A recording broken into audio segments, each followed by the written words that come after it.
오늘 제목이 우리가 진짜 행복한 이유, 우리가 진짜 행복한 이유 뭐 2라고 이렇게 제가 이렇게 제목을 정했는데 왜 이렇게 했냐면 지난 6월 18일 날 내가 지금 행복한 이유에 대해서 설교를 했던 적이 있잖아요. 근데 기억하시는지 모르겠어요. 그 행복한 이유가 다른 것이 아니고 우리가 구원받았기 때문에 행복하다라고 말씀을 전해드렸는데 기억하십니까? 또 공감을 하시는지 모르겠어요. 항상 행복한 여러분들 될 수 있게 되기를 주님의 이름으로 축복합니다. 우리는 얼마든지 행복할 수가 있어요. 돈이 좀 없어도 하는 일이 좀 잘하는데도 구원받았다는 그 한 가지 이유, 이게 얼마나 가치 있는 일입니까?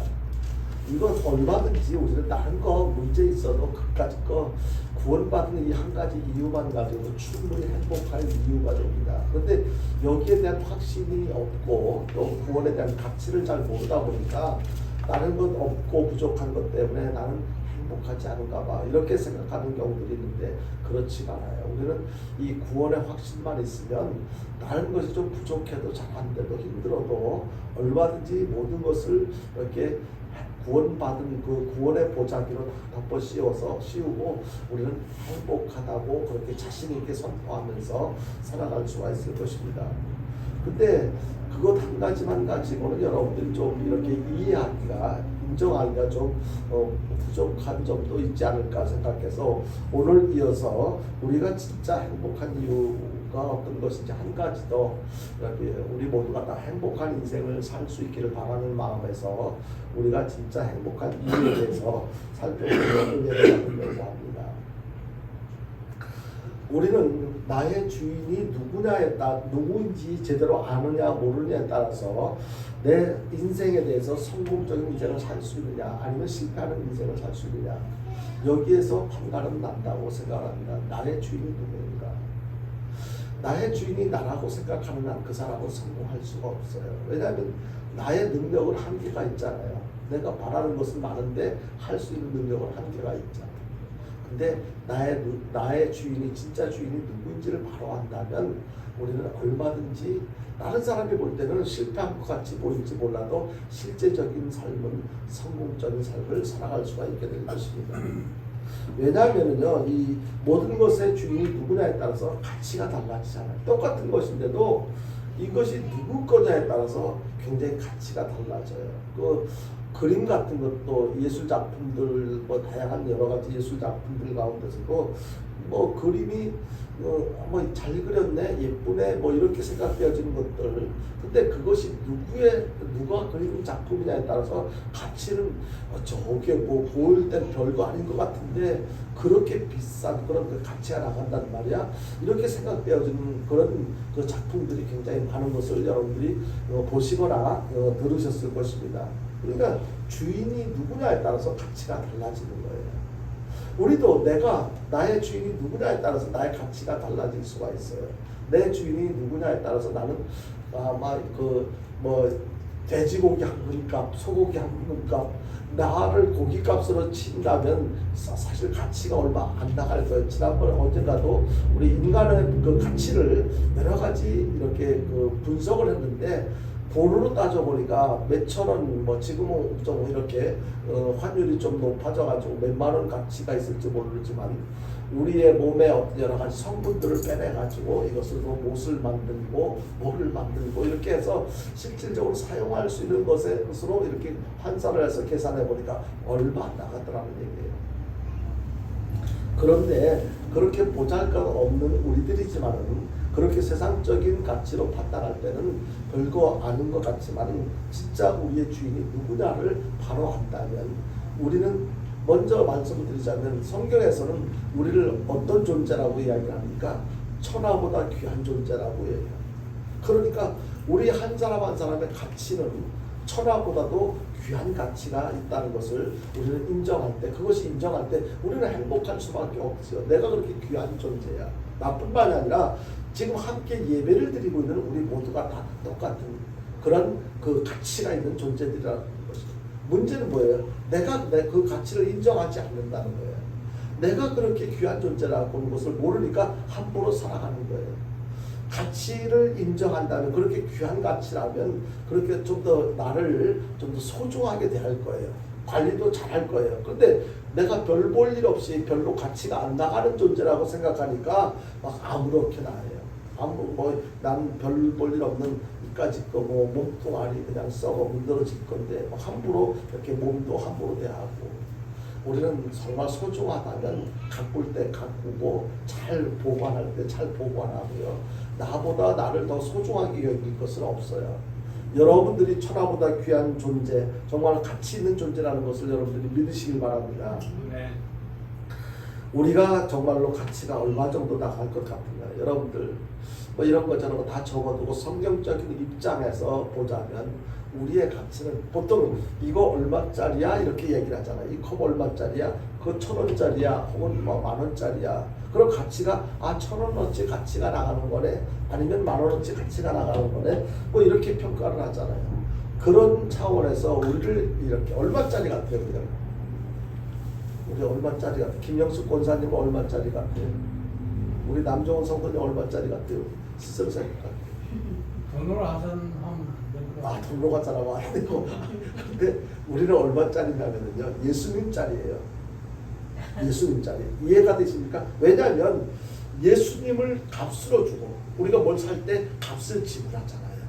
뭐 물건을 살 때 얼마 100원, 1,000원 뭐 얼마든지 그 가치가 매겨진 가치에 맞는 금액을 지불을 하는데, 우리는 영원히 죽을 수밖에 없는, 버림받을 수 없는 존재였는데 예수님을 죽이기까지 예수님을 그 값으로 지불하고 우리를 하나님께서 사신 거예요.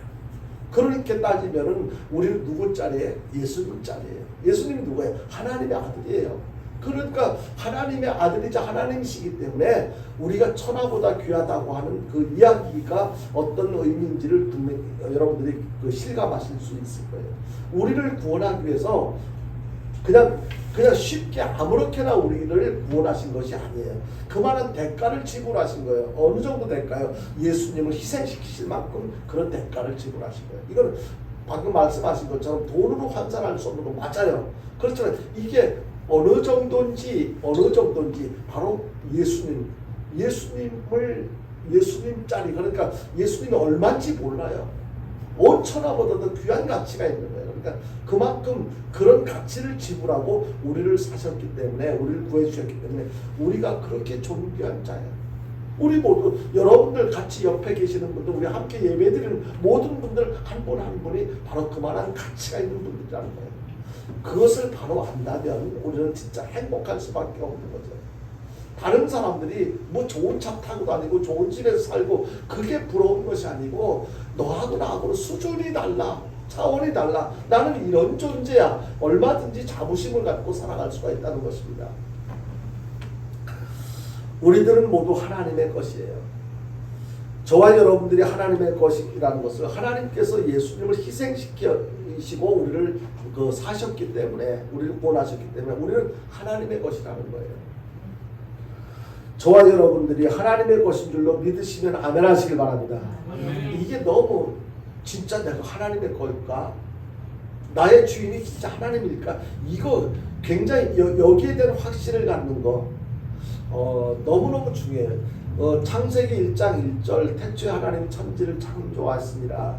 믿음의 시작이잖아요. 진짜 이 우주 만물을 창조하신 분이 하나님이시라고, 그게 안 믿어지면 성경 다른 거 다 안 믿어져요. 그냥 옛날에 한번 있었던 것, 그냥 그런가 보다 이렇게 생각할 수밖에 없을 거예요. 근데 태초에 하나님이 천지를 창조하시니라, 이 말씀이 진짜 믿어진다면 그 자연 우주 만물을 바라볼 때 와, 저거 다 하나님이 창조하신 거네. 근데 이 말씀에 대해서 확실히 믿어진다면 오늘 본문에 소개되고 있는 이 말씀 얼마나 우리에게 큰 위로가 되고 힘이 되는지 몰라요.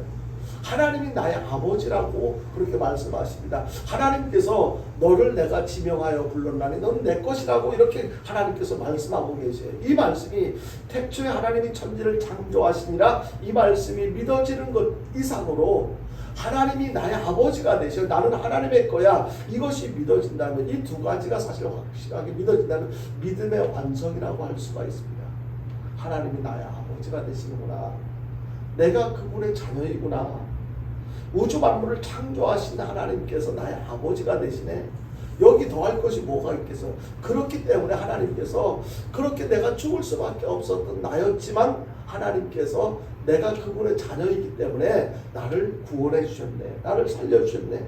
이것이 믿어지는 거예요. 어떤 방법으로는 예수님을 통해서 예수님을 희생시키시면서 나를 구원해 주셨다는 그 사실이 믿어지고 인정되어질 때 내가 그렇게 귀한 존재구나.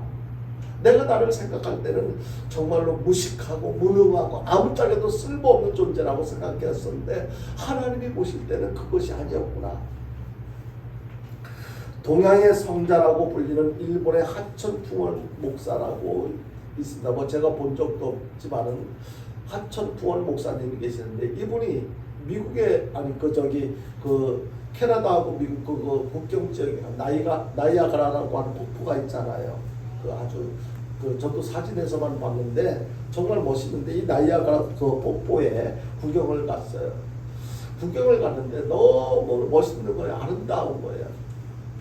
그 아름다운 광경에 감탄하면서 우리가 찬송에도 주하나님 지으신 모든 세계 그 찬송 있잖아요. 이 찬송가를 우리가 언제 많이 부르냐면 야외 예배 갔을 때 또는 자연 아주 아름다운 자연 그걸 보면서 주하나님 지으신 모든 세계 막 이렇게 찬양을 부르고 또 평소 때도 이렇게 부르면서 그 아름다운 자연 세계를 그려보기도 하고 하는데 이 하천풍월 목사님이 나이아가라 그 폭포를 보면서 갑자기 주하나님 지으신 모든 세계를 크게 부르기 시작했어요. 혼자 간 것도 아니고 주변에 여러 관광객 같이들 이렇게 목사님들이 어울려서 갔는데 곁에 있던 백인 목사님이 그 찬양을 부르는 이 하천풍월 목사님을 보고 당신 누구냐고 궁금해서 물어봤어요. 그랬더니 이 하천풍월 목사님이 뭐라고 얘기하더냐면은 나는 이 나이아가라 폭포의 주인이신 주인의 아들이다 이렇게 이야기를 하는 거예요. 그래서 이 백인 목사님이 하도 어이가 없어가지고 아니 키는 짜리몽땅 해가지고 또 생긴 거는 백인도 아니고 동양인이 이제 일본 목사님이니까 저랑 비슷하잖아요. 뭐 누리팅팅 해가지고 키는 조그만한 사람이 자기가 무슨 뭐 나이아가라 폭포의 뭐 주인의 아들이라고 그래 의아해했는데 이 사람이 뭐라고 하천풍월 목사님이 그게 도대체 무슨 말이냐고 이제 이 백인 목사님이 의아해하면서 물어봤더니 이 하천풍월 목사님이 이렇게 얘기해요.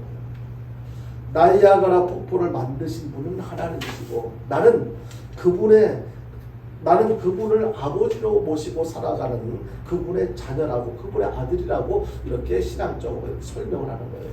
같은 목사님이니까 그게 무슨 의미인지 바로 알아들을 수가 있잖아요.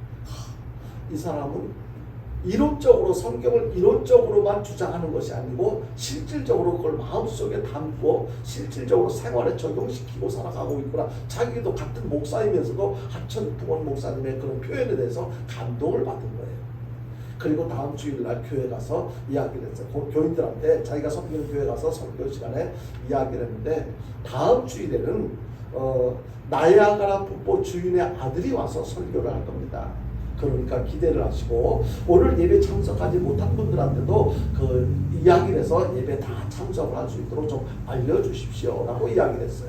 그러니까 성도들이 들을 때도 아니 나이아가라 폭포의 주인 아들이 와서 설교를 한다고 와 도대체 그분이 누굴까 기대하게 되잖아요. 다음 주일이 됐어요. 사람들이 평소 때부터 많이 온 거예요. 꽉 찬 거예요. 왜 많이 왔겠어요? 나이아가라 폭포의 그 주인의 아들이 와서 설교를 한다니까 도대체 어떤 사람인가 궁금하잖아요.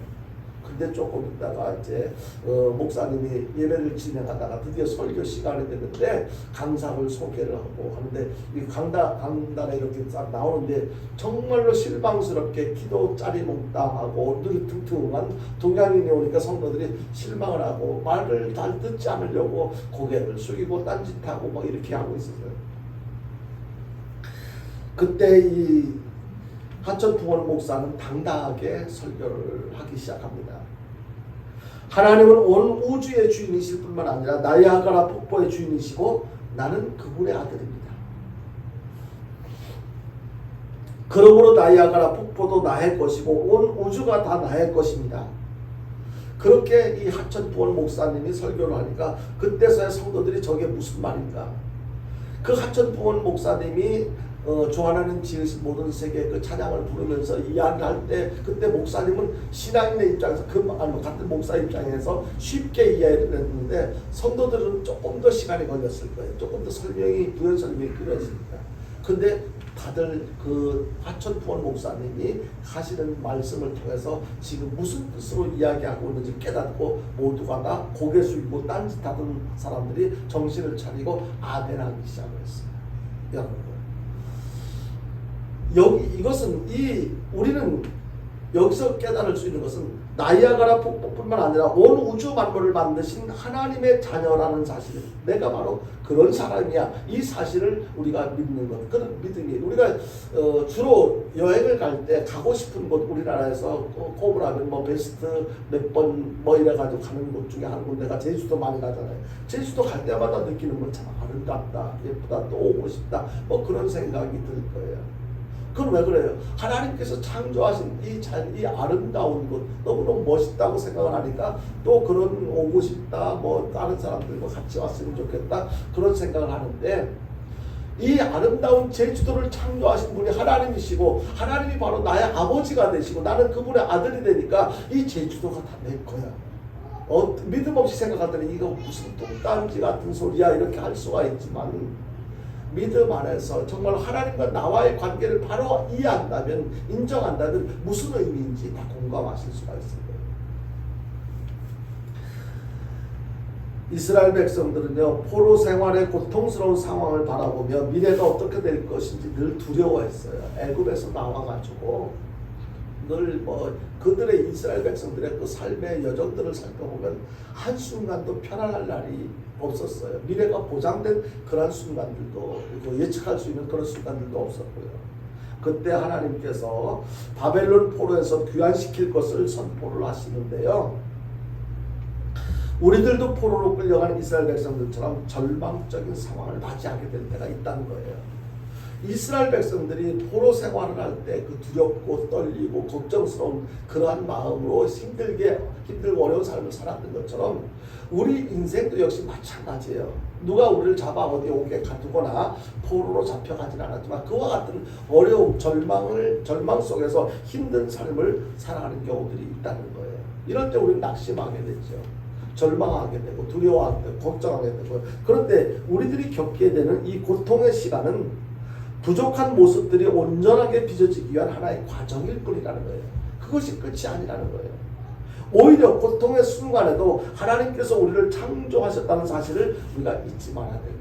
내가 비록 지금은 어려운 처지에 있긴 하지만 하나님께서 나를 창조하셨어. 그리고 하나님께서 우주 만물을 창조하신 모든 것의 주인 되시는 그분이 나의 아버지셔. 이 사실을 잊지 않고 기억하고 있다면 믿는다면 지금 겪고 있는 일이 더 나은 미래를 위해서 더 나은 삶을 위해서 거쳐야 할 하나의 과정이라고 받아들일 수가 있다는 것입니다. 이와 관련해서 본문 1절에서 뭐라고 말씀하십니까? 여기에서 이야기하는 야고바 혹은 이스라엘아 이렇게 말씀하는 부분에서는 여러분들의 이름을 넣어가지고 생각을 해보십시오. 한번 보겠습니다. 본문 1절입니다. 같이 보겠습니다. 시작. 야고바 너를 창조하신 여호와께서 지금 말씀하십니다. 이스라엘아 너를 지으신 이가 말씀하십니다. 너는 두려워하지 말라. 내가 너를 구속하였고 내가 너를 지명하여 불렀나니 너는 내 것이라. 오늘 읽은 본문 1절에서 7절까지 내용에 보면 너는 이 말이 굉장히 여러 번 반복돼요. 나는 하나님께서 말씀하시는 것이고 너는 바로 우리들을 향해서 말씀하시는 거예요. 그러니까 하나님께서 나를 만드셨고 지으셨고 부르셨고 지명하여 불렀고 하나님께서 나를 그렇게 하셨다는 거예요. 하나님은 이스라엘을 향해서 너는 내 것이라고 선언하시면서 희망이 없던 이스라엘 백성에게 소망을 선포하셨어요. 지금 너의 현실은 어둡고 암울하고 답답하고 힘들지 그러나 괜찮아.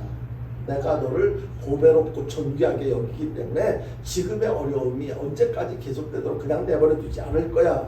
이는 우리를 향한 메시지이기만 한 것입니다. 바로 저와 여러분들을 향해서 지금 너희들 생활 많이 힘들지 아프지 고생스럽지 괜찮아. 내가 이제 그 고생은 조금만 더 참으면은 내가 그 고생스러운 생활에서 자유롭게 해줄 거야.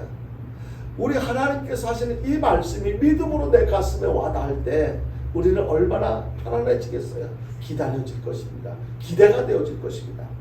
우리들이 말씀 듣기 전에 불렀던 특별 찬양 복음성가 그 가사가 이렇습니다.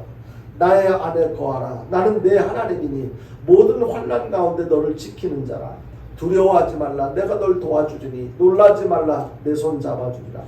내가 너를 지명하여 불렀나니 너는 내 것이라. 내 것이라. 너의 하나님이라. 내가 너를 보배롭고 존귀하게 여기노라. 너를 사랑하는 내 여호와라. 내가 너를 지명하여 불렀나니 너는 내 것이라. 내 것이라. 너의 하나님이라. 내가 너를 보배롭고 존귀하게 여기노라. 너를 사랑하는 내 여호와라. 여러분요, 이 가사 내용을 한번 반복해서 자꾸 읽어보시면서 지금 누가 누구에게 말씀하십니까? 하나님께서. 그래 제가 말씀드렸죠. 오늘 읽은 본 말씀 1절부터 7절 사이에 보면은 나는 그리고 내가라는 말이 반복해서 여러 번 반복되는데 나는 하나님께서 나에게 하시는 말씀이에요. 그렇다면 하나님께서 나를 보배롭고 존귀하게 여긴다 하시는데 나를 지명해서 하나님의 아들 딸로 자녀로 삼으셨다고 하는데 더 이상 뭐가 문제가 될 게 있겠습니까? 뭐가 부족함이 있겠습니까? 하나님은 나의 목자시니 내게 부족함이 없으리로다. 문제는 하나님이 나의 목자가 되신다는 사실을 믿지 않는 게 문제지요. 우리에게는 무엇이 필요합니까? 하나님이 나의 아버지가 되시고 나의 주인이 되시고 그것을 인정하는 나의 목자가 되시고 그것을 인정하는 믿음이 우리에게는 절대적으로 필요한 거예요. 그런 믿음이 없었다면 이제부터라도 그런 믿음을 갖고 살아가는 저와 여러분들 될 수 있게 되기를 주님의 이름으로 축원드립니다. 아멘. 하나님은요, 많은 사람들 중에서 우리를 특별히 선택하셨어요. 이 세상에 많은 사람들 죽은 사람들 빼놓고라도 실존하는 인물 약 80억이나 되는 그 많은 사람들 가운데 물론 우리만 택하신 것은 아니겠지만 그런 많은 사람들 가운데 우리가 택함을 받았단 말이에요. 무슨 자격이 있어서 능력이 있어서 더 잘난 점이 있어서 택함 받은 것이 아니고 조건 없이 이유 불문하고 하나님께서 우리를 사랑하셔서 우리를 하나님의 자녀로 선택해 주셨다는 것, 그것이야말로 그 무엇보다도 가치가 있는 것이고 귀한 것이고 정말 감사한 일이 아닐 수가 없는 것입니다. 그렇게 선택하셔서 뭐라고 말씀하십니까? 너는 내 것이라 하시면서 보배롭고 존귀하대요. 여러분들, 세상에 우리가 나갔을 때 누가 여러분들 보고 당신은 보배롭고 존귀한 사람이야 그런 소리 한번 들어보셨나요? 그런데 하나님께서 말씀하시는 거예요. 김태형 목사, 태형아, 너는 보배롭고 존귀한 존재야. 내가 너를 지명해서 불렀어. 이것이 말씀으로, 이 말씀이 믿어질 때 저는 너무너무 감격스러운 거예요. 나 같은 존재를 정말로 세상 사람 아무도 나를 인정해 주지 않지만 하나님께서 나를 보배롭고 존귀하다고 말씀하시면, 여러분들, 하나님께서 여러분들 한 분 한 분에게 그렇게 말씀하신 것을 믿음으로 받아들이고 인정하시고 살아갈 수 있게 되기를 다시 한번 주님의 이름으로 축원드립니다. 그렇다면요, 하나님께서 너는 내 것이라고 하신 이 말씀의 의미는 어떤 것인가, 이것을 몇 가지 나눠서 살펴볼 텐데요. 첫 번째는요, 우리를 구원해 주시겠다고 하시는 그런 약속의 말씀이에요. 너는 내 거야. 너는 내 거라고 말씀하시면서 지금 우리가 처한 입장은 어떤 입장이에요? 매일매일 힘들어요. 어려워요. 아무런 희망도 보이지가 않아요. 이대로 어떻게 살까? 내일은 또 뭘 먹지? 무엇을 믿고 살지? 늘 걱정할 수밖에 없어요. 그것이 하나님을 알지 못한 상태에서, 믿지 못한 상태에서라면 우리는 그런 걱정을 하며 살 수밖에 없어요. 그런 우리들에게 네가 지금 어려운 환경 속에서 너는 죄 문제 걱정하지, 죽음의 문제 걱정하지, 나 거기서 건져줄게, 구원해줄게, 그런 의미예요. 너는 내 것이라고 하는 것입니다. 네가 지금 걱정하고 염려하는 그 환경에서, 입장에서 내가 구원해줄게. 영국의 어느 마을에 목사님이 새로 부임하셔서 설교를 하시는데요, 이런 내용이었어요. 어떤 내용으로 시작을 하냐면, 바닷가 마을에 어머니를 여인 소년 한 사람과, 그리고 그 누구보다도 소년을 목숨보다 사랑하는 등대지기 아버지 둘이 살고 있었는데요. 어느 날 소년은 친구와 배를 타고 나갔다가 풍랑을 만났어요. 그러니까 등대지기하는 아버지하고 사니까 당연히 바닷가에서 살고 있었겠죠. 그러니까 친구와 그 아들이 이렇게 바다에 이제 나갔는데 풍랑을 만나가지고 위기에 처한 그 사실을 알고 이 등대지기는 이제 아들을 구하기 위해서 조그마한 보트를 타고 아들이 풍랑을 만난 곳을 향해서 이렇게 보트를 몰고 갔어요. 그런데 아들이 타던 배가 그 파도에 휩쓸려서 엎어지고 말았어요. 엎어져서 겨우 그 배를 붙잡고 막 살려달라고 아우성을 치는 그 아들과 친구 두 아이들을 향해서 아들이 이 등대지기는 먼저 자기 아들을 당연히 먼저 아들을 구하려고 손을 내밀었죠. 근데 아들의 손을 잡으려고 하다가 그만 손을 걷어들인 거예요. 아들은 깜짝 놀란 거예요. 아빠가 자기를 구해주려고 손을 내밀었다가 당연히 자기 손을 잡아 끌어줄 줄 알았는데 손을 다시 걷어들이는 그 모습을 보고 아들이 깜짝 놀라서 이렇게 아빠 왜 그러세요? 하고 물었더니 아버지는 눈물을 흘리면서 내가 생각하니까 너는 예수님을 믿으니까 지금 죽어도 천국 갈 수가 있지만 네 친구는 내가 생각하니까 아직 예수님을 안 믿으니까 천국 갈 수 없을 것 같아. 그런 안타까운 마음 눈물을 흘리면서 그렇게 왜냐하면 아버지가 타고 온 배는 한 사람밖에 더 태울 수가 없는 거예요.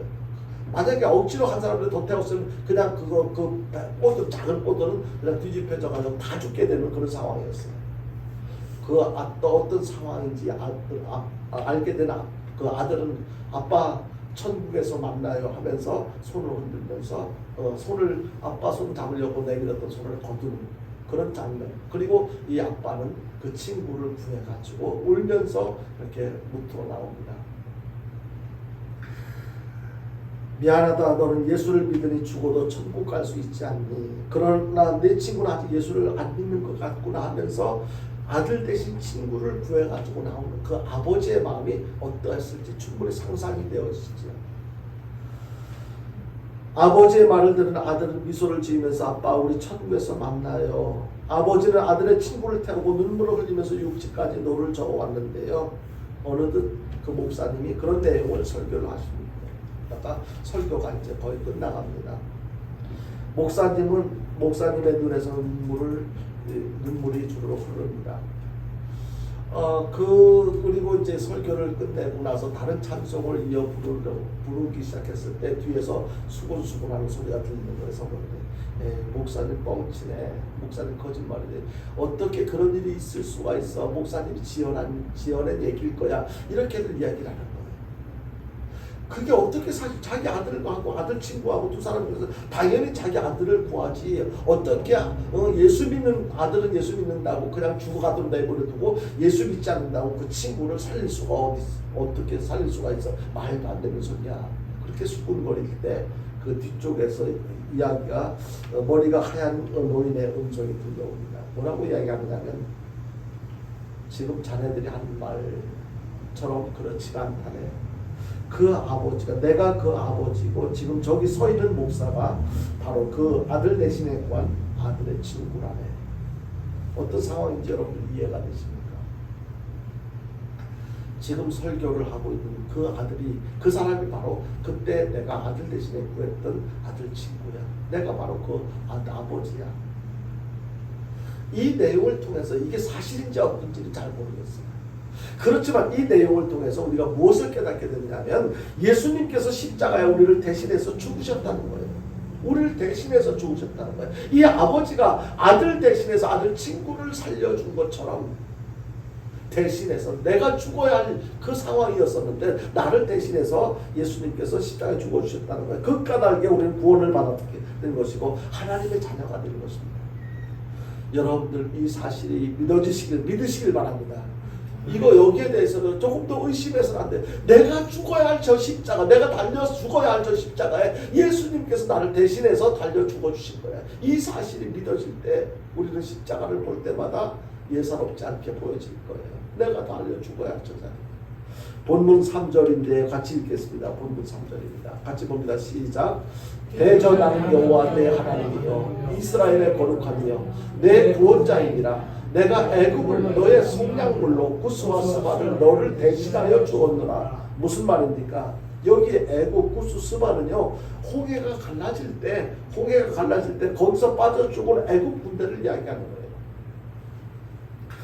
여기에 당시 하나님의 백성을 괴롭혔던 애굽 군대 속에는 구스도 있었고 스바도 있었다는 것을 이야기하는데요. 구스와 스바는 무엇을 이야기하냐면 영적으로 악한 세력을 말하는 거예요. 영적으로 악한. 그러니까 하나님께서 택한 백성 이스라엘 백성들을 괴롭히고 죽이려고 따라다녔던 그 사람들, 그 존재들, 그 세력들. 그러니까 그들은요, 아무리 하나님의 백성을 건드리지, 우리 하나님의 백성을 괴롭히고 죽이려고 해도 그렇게 할 수가 없었다는 것입니다. 왜냐하면 하나님께서 그들을 구원하십니다. 그 이스라엘 백성들이 애굽에 나와서 이렇게 그 가나안 땅까지 가는 그 여정을 한번 살펴보십시오. 한순간도 하나님의 보호하심과 은혜 없이 갔었던 적이 어디 있었습니까?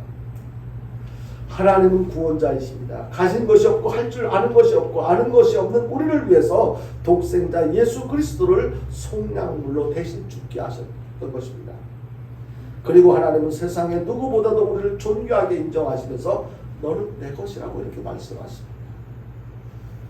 나보고 하시는 말씀이야. 하나님께서 나를 보고 너는 내 거야 라고 이렇게 말씀하시는 거야. 이것이 믿음으로 받아들여져야 됩니다.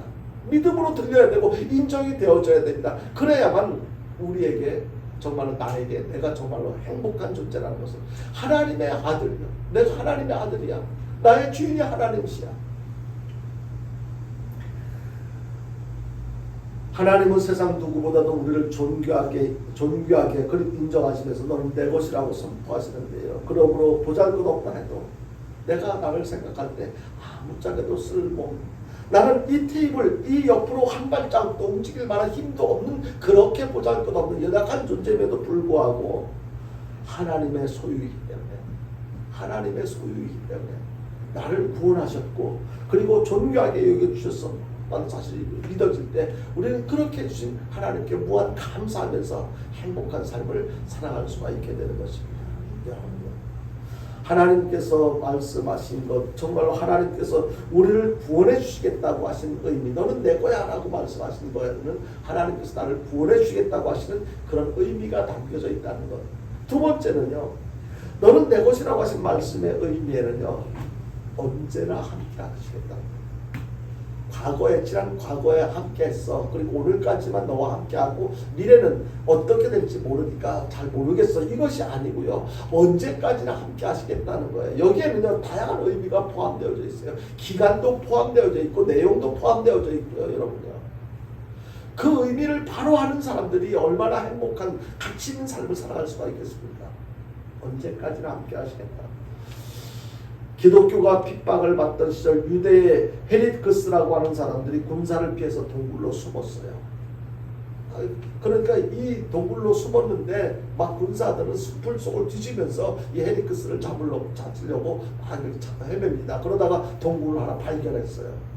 그래서 이 헤리크스가 숨어있는 그 동굴을 발견하고 우리 여기 들어가서 여기 혹시나 숨었는지 한번 살펴보자 그렇게 했는데 한 사람이 옆에서 그러는 거예요. 야, 여기는 아닌 것 같아. 왜? 그랬더니 여기 입구에 그물 쳐진 거 봐. 만약에 사람이 들어갔으면 이 그물이 거미줄이 쳐진 거 봐. 이 거미줄이 이렇게 잔뜩 쳐져 있겠어? 사람이 들어갔다니 이 거미줄을 이거 다 들어가면서 다 무거워졌겠지 하면서 여기는 안 들어갔을 거예요.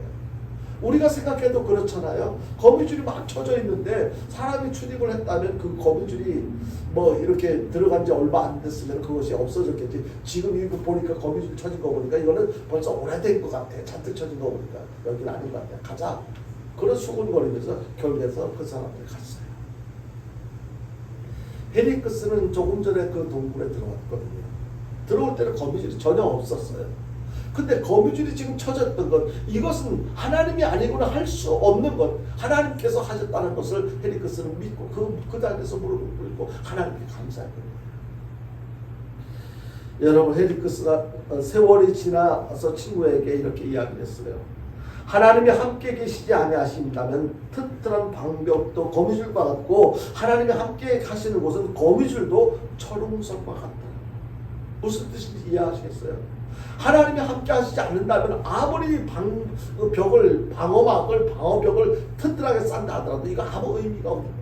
하나님이 함께 하시지 않는다면. 그러나 하나님께서 함께 하신다면 그 거미줄, 보잘것없이 여기들은 그 거미줄도 사람이 거기 들어락날락 거기 침입을 안 하는데 하나님께서 철옹성과 같이 이게 믿음이 하나님에 대한 믿음의 근거에서 표현한 고백이었던 것입니다. 하나님의 소유된 자는 하나님께서 함께 하시기 때문에 누구라도 해하지 못한다는 사실을 여러분들이 믿으시길 바랍니다. 바로 이 사실을 보면 2절에서는 이렇게 표현하고 있어요. 같이 보겠습니다. 시작. 내가 물 가운데로 지날 때 내가 너와 함께 할 것이라. 강을 건널 때 물이 너를 침몰하지 못할 것이며 내가 불 가운데로 지날 때 타지도 아니할 것이요 불꽃이 너를 사들지도 못하리니. 아우, 여러분요, 이 말씀 속에 보면요, 위험한 요소를 내가 물 가운데 지난다고 얼마나 위험해요. 불 속에 있는 거 얼마나 위험해. 그럼에도 불구하고 물 속에 침몰되지도 않고 불에 타지도 않을 거라는 거예요, 여러분요.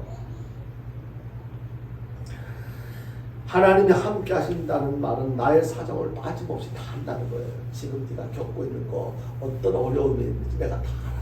그러니까 네가 어떤 어려움에 처했든지 내가 다 보호해줄게, 거기서 건져줄게, 지켜줄게. 그런 의미가 다 담겨져 있어요. 하나님의 소유된 자들은 물과 물 속에 있어도 하나님이 함께 하실 것이라는 확신을 가져야 돼요. 어떤 절망적인 위기 상황이 있다 하더라도 하나님께서 함께 하실 거예요. 그 위기 상황에서 우리가 할 수 있는 게 뭐예요? 하나님 아버지 주여 이것밖에 더 할 게 있어요.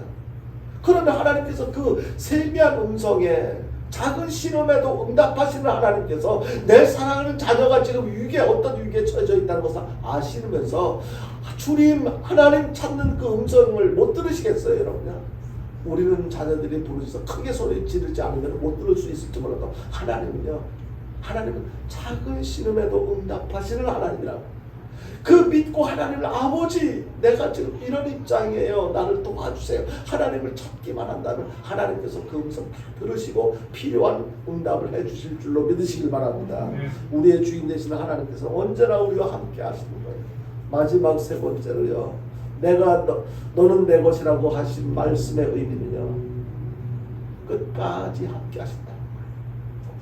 너무 중요하잖아요. 이것도요. 끝까지 함께 하신다는 거. 언제나 어디서나 함께 하시는 하나님이시지만 그 언제까지 제한된 것이 아니고 끝까지. 그러니까 내가 이 끝까지라는 것도 너무너무 귀한 거예요. 1982년 10월 뉴욕 데일리 뉴스지에 실렸던 감동적인 이야기를 소개하고 있는데 어떤 내용이냐면요. 이런 내용이었어요. 17살 먹은 소년이 이렇게 마이크 부캐넌이라고 하는 이 소년이 자기가 너무 불행해서 형편과 처지가 불행해서 몇 년 동안 어떻게 살지 막 고민하다가 자살하기 위해서 지붕 위에 올라가서 자살을 시도하는 장면이 발생을 했어요. 그의 그 부캐넌의 그 어머니는 일찍 가출을 했고 아버지는 그냥 심한 알코올 중독자였으니까 얘가 그 어린 나이에 엄마도 없지 아버지는 맨날 알코올 중독자가 막 행패를 부리지 더 이상 살 희망이 없어가지고 죽으려고 이제 그 지붕 위에 올라가서 이제 떨어지려고 할 때 너무 많은 문제와 걱정 속에서 그렇게 결국엔 자살을 결심을 했는데 이때 한 신사가 지나다가 그 모습을 보고 지붕으로 기어 올라가는 거예요. 그러면서 그 소년에게 그 부캐넌 소년에게 1시간 반 그러니까 90분 동안이나 이렇게 같은 말을 계속해서 반복한 거예요. 자살하려고 지붕에 올라가는 그 소년에게 내게로 와. 내가 이제부터 네 아버지가 돼줄게. 다른 말도 하지도 않았어요.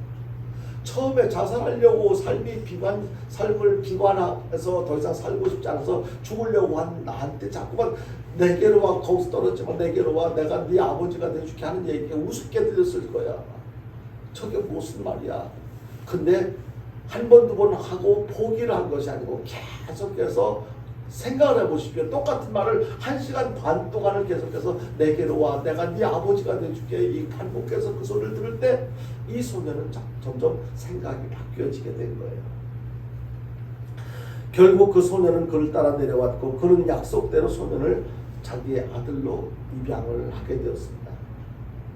여기서 우리가 생각할 수 있는 것은 무엇입니까? 바로 하나님의 사랑도 마찬가지라는 거예요. 우리들이 하나님의 사랑을 받아들여 이 소년이 만약에 그 아저씨의 말 이리 와 내가 너를 네 아버지가 돼줄게라고 1시간 반 동안 계속해서 요구를 해도 근데 안 받아들였다면 그는 거기서 죽었을 거예요. 우리도 마찬가지. 하나님께서 너는 내가 사랑하는 내 아들이야. 내가 너를 구속했고 내가 너를 지명해서 불렀어라고 아무리 내게로 오라고 불러도 우리가 안 다가가지 않는다면 의미가 없다는 거예요. 어떻게 해야 돼요? 하나님께서 오라고 부르셔요. 성경에서는 계속해서 문 밖에서 우리를 부르고 계신다고, 두드리고 계신다고. 우리가 어떻게 해야 돼요? 문을 열어드려야 돼요. 예수님 들어오실 수 있도록. 우리가 하나님이 하실 수 있는 건 거기까지예요. 하나님께서는 우리에게 자유의지를 주셨어요. 우리에게 인격을 존중하신단 말이에요. 그러면 내가 어떻게 돼요? 내가 주님이 내민 손, 내가 내 손 잡아달라고, 우리의 연약한 손이지만 우리가 주님께로 내밀고 주님을 받아들이고, 이것이 우리가 해야 될 일이다. 하나님의 사랑을 받아들이기만 하면 하나님 아버지가 되어주시고 함께 하시는, 여기는 어떤 조건도 없어요. 하나님께서 우리에게 내가 너 아들로 삼아줄 테니까 네가 나한테 이런 거 해줘, 뭐 그렇게 요구하시는 게 없어요.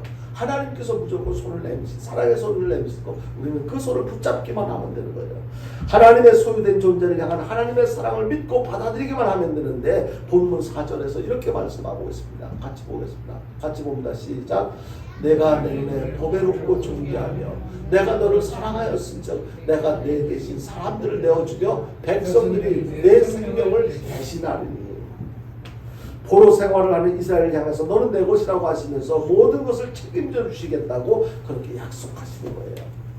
이는 아버지와 아들의 사랑 관계를 말하는 것인데요. 가장 불쌍한 것이 뭐냐면, 우리들에게 불쌍한 것이 입을 것이 없고, 추운데 입을 것이 없고, 배고플 때 먹을 것이 없는 것, 이게 가장 불쌍한 것이 아니고, 가장 불쌍한 것은 기억에서 사라지는 것, 이것이 가장 불쌍한 것이라고 사람들이 말을 합니다.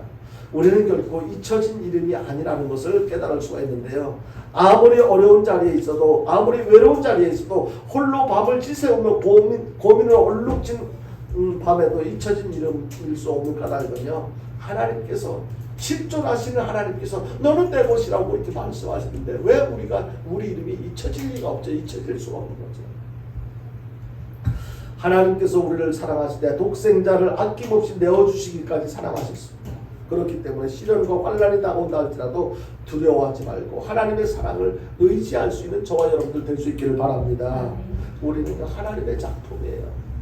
작품은 작가가 누구냐에 따라서 그 가치가 달라지는 거잖아요. 누가 그린 그림이냐, 누가 만든 조각품이냐. 그렇기 때문에 부족한 점이 있어도 하나님의 작품으로 보는 시각을 우리는 가져야 돼요. 나는 하나님께서 만드신 존재야. 하나님께서 만드신 걸작품이야. 나뿐만 아니라 우리 주변에 있는 사람들도 저 사람도 그런 사람이야 라고 인정할 때, 우리는 정말로 함부로 다른 사람도 함부로 대할 수도 없을 뿐만 아니고 나에 대해서도 존귀하게 인정하며 살아갈 수가 있게 될 것입니다. 뿐만 아니라 지명하여 불렀으면 대가를 지불하신 하나님의 소유된 존재임을 확신해야 되는데요. 다시 말씀드리지만 저와 여러분들은 예수님을 대가로 지불하신 예수님 자리에 해당되는 귀한 존재라는 것을 항상 기억하고 살아갈 수 있기를 바랍니다. 한 가지 이야기를 하고 이제 말씀을 맺겠는데요. 스코틀랜드 숲속에서 아주 더럽고 지저분한 강아지 한 마리가 발견됐어요. 그걸 유기견이라고 이렇게 하는데, 그런 개들을 흔히 볼 수 있는 것이잖아요. 그런데 이 강아지가 오랫동안 굶주려 있었는지 그냥 홀쭉하고 볼품도 없고 막 지저분해. 그런데 그 강아지 목에 보니까 목걸이가 걸려 있어요. 그런데 목걸이 걸려 있는 그 폐에 이런 글씨가 쓰여져 있어요. 뭐라고 쓰여져 있었냐면은, 이 강아지는 왕궁에 속한 강아지입니다. 그러니까 겉으로 볼 때는 보잘것없는 정말 유기견, 한 마리의 유기견에 불과한데, 그 목에 쓰여 있는 그 폐에 이 강아지는 왕궁에 속한 강아지입니다. 이 강아지, 언뜻 보기에 보잘것없어 보이는 이 강아지가 어디에 속한 강아지라고요? 왕궁에 속한 강아지. 그렇다면 이 강아지가 어디에 속해 있느냐에 따라서 가치가 달라지는 거죠. 이 강아지를 발견한 경찰관은요, 이 강아지를 데려와서 깨끗하게 목욕시키고 먹을 것도 주고 또 약도 발라주고, 그리고 왕궁으로 가서 이 강아지를 전해줬어요. 알고 보니까 국왕 부부가 바로 그 근처에 놀러 왔다가 그 강아지를 잃어버린 사건이 발생했던 것입니다. 비록 더럽고 지저분해 보여도 국왕의 계이기 때문에 아무도 함부로 대할 수 없는 것입니다. 그것이 비록 강아지 한 마리의 강아지에 불과하다 할지라도 그것은 그 주인이 왕이기 때문에 함부로 대할 수 없는 가치 있는 그런 강아지였던 것입니다. 여기서 우리가 깨달을 수 있는 것은요, 모든 것에 대한 그 가치는 겉으로 보이는 것이 전부가 아니라는 거예요. 겉으로 볼 때 초라해 보이네, 보잘것 없어 보이네, 아무 쓸모 없어 보이네, 아니라는 거예요. 진정한 가치는요, 그 주인이 누구냐에 따라서 가치가 달라지는 거예요. 우리가 하나님의 소유라는 사실에 대한 믿음이 있다면 우리의 가치는 가장 이 가장 소중한 가치, 이 세상에서 누구도 값으로 매길 수 없는, 평가할 수 없는 그런 소중한 가치가 우리에게 주어져 있다는 사실을 여러분들 꼭 기억하시길 바랍니다. 여러분요, 우리는 중요한 것은 내가 하나님의 것이라는 것을 인식하고 살아가는 것, 인정하고 살아가는 것, 그것이 중요한 거예요. 나는 그냥 예수 믿긴 믿지만 다른 사람들과 다를 바 없어, 그렇게 생각하지 마십시오. 우리는 존귀한 자예요. 누구보다도 비교할 수 없는 가치가 있는 존재예요. 하나님의 것이에요, 여러분요. 하나님은 우리를 하나님의 것이라고 이미 선언하셨잖아요. 그런데 우리가 하나님의 소유가 아닌 자로 살아간다면 가치를 스스로 떨어뜨리는 거예요. 왜 그래야 됩니까? 왜 그래요? 왜 나에게 주어진 가치를 왜 내 스스로 떨어뜨릴 이유가 어디 있습니까? 마더 테레사 수녀 여러분들이 잘 아실 텐데요. 이분이 우리 사람들에 대해서 어떻게 표현하냐면 우리 인간을 몽땅연필과 같다라고 표현했어요. 지금 젊은이들은 몽땅연필에 대해서 이해를 못해요. 그런데 좀 연세 드신 분들은 몽땅연필에 대한 의미를 아실 거예요. 연필을 깎아 쓰다가 나중에는 쪼만해져서 이제 손에 잡히지도 않을 정도로 작아져요. 그러면 다 버려져요. 쓸모가 없으니까 버려진다고. 그런데 그 버려질 수밖에 없는 몽땅연필이지만은 누군가가 필요해서 그 몽땅연필을 잡아서 글씨를 쓸 때 그 가치가 있는 거예요. 우리는 어렸을 때 어떻게 했어요? 볼펜 뚜껑 껍데기를 떼다가 그걸 으트머리 까가지고 거기다 끼워가지고 그래서 손을 잡아가지고 끝까지 썼던, 몽땅연필을 썼던 그런 기억이 있는데요. 하나님의 손에 우리가 그저렇게 몽땅연필과 같이 보잘것없는 그런 존재를 할지라도 하나님의 손에 쥐어질 때는 우리는 충분한 가치, 이 세상 무엇과도 비교할 수 없는 그런 가치 있는 존재가 되어질 수 있다는 것을 말씀드리고 싶은 것입니다. 여러분요, 그렇기 때문에 우리는 하나님의 소유된 자라는 확신을 갖고 살아야 돼요. 나는 하나님의 소유, 나는 하나님의 거야. 하나님께서 나를 자녀로 삼아주셔서 여기에 이유를 따지고 뭐 묻고 이렇게 할 것이 하나도 없어요. 하나님께서 그렇다고 말씀하시는데요.